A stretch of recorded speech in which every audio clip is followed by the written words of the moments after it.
And like, to be fair, it was beautiful. It brought a twinkle in my eye. Like, I was like, it got emotional at the end, and it went out good. And the other thing I'm curious about is, obviously you've been in this business a long time, and to me, doing sports, it's kind of been baffling these past couple years to be like, okay, there's post game press conferences, there's media calls, there's much more like media involvement. Again, thank you for the time, Adam. And like, even the free agency news, you had to go through it. It's like the NBA or the NHL free agency offseason talk, like all of this talk, and like the transformation, because it wasn't like this 10 years ago, even. Sure. Like, how's that been for you? It's interesting, just in terms of, I guess what you like, how people have like almost a brand allegiance. Is that like, or a team allegiance kind of thing? Um, for me, like, I knew there was going to be some fan base and switching companies that, oh, he's a traitor, but man, nobody's a traitor. We left on great terms. And for me, here's how I look at it. Like, Paul Newman did movies for Paramount. He also did movies for MGM. Did you not watch them because they were MGM and you have this really, really like strong opinion about Paramount film? Like, that's what we're talking about here, right? Like, for me, I'm doing all I ever wanted to do, and I'm getting a chance to do it again after I was told I would never do it again. I get to do it with my best friend. I get to look at a whole new roster of opponents. That to me is exciting. And to be able to get as excited as I am at 50 years old, why wouldn't I do that? You know what I mean? I look at the roster and I go, Miro, hell yeah. Moxley, you kidding me? Omega, Swerve, like, you get in there with Danielson, just Claudio, just all of these names. I'm getting the team with Sting. Like, we never shared a ring before, and I'm getting to share ring time with Darby and get in there with guys like Nick Wayne and Luchasaurus, and hopefully they can build off of this. And that to me, it's really exciting.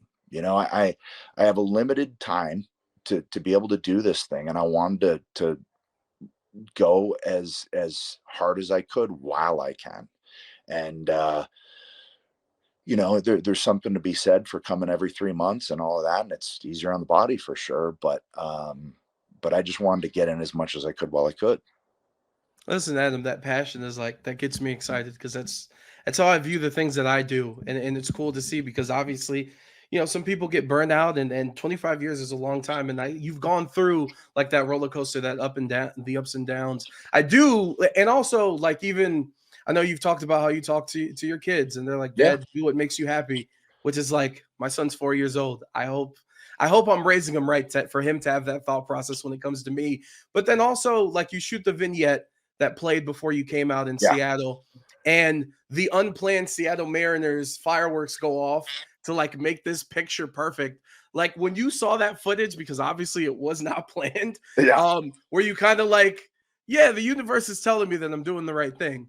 Well, and also just that night, I cold called Darby and I'm like, hey, you're a Seattle guy, right? Well, by the way, I'm coming to AEW and here's Nice what I to want meet to do. you. Yeah. And here's what I want to do. He's like, oh, cool, man. So, I fly in all, secret and everything. He meets me at the airport, and me, him, and Giancarlo, our camera guy, we just went out and guerrilla filmed this thing. He knew locations because he's a local guy, and got me an old GTO. And I hadn't driven a stick in a while, so that was fun. Oh, it And was nice too, my friend. it was right. And then he's out in between cars. He's tagging the street rated R.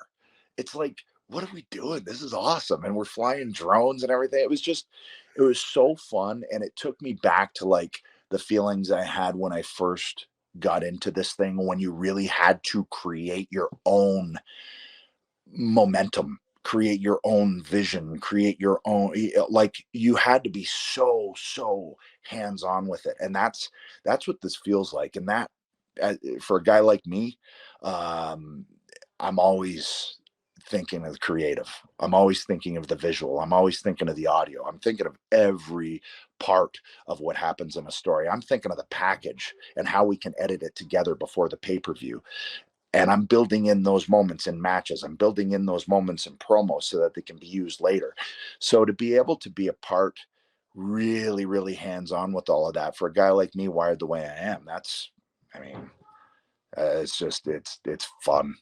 It's like you're getting me excited. This is like a locker room speech, bro. I'm getting, because presentation is so key in like whatever we do. I think it's very important with what I'm doing right now. And when you talk about that night as well, I do want to ask you, in comparison to your other debuts, your returns, you've had a lot of spectacular ones. Like, how did that night in Seattle compare to the others?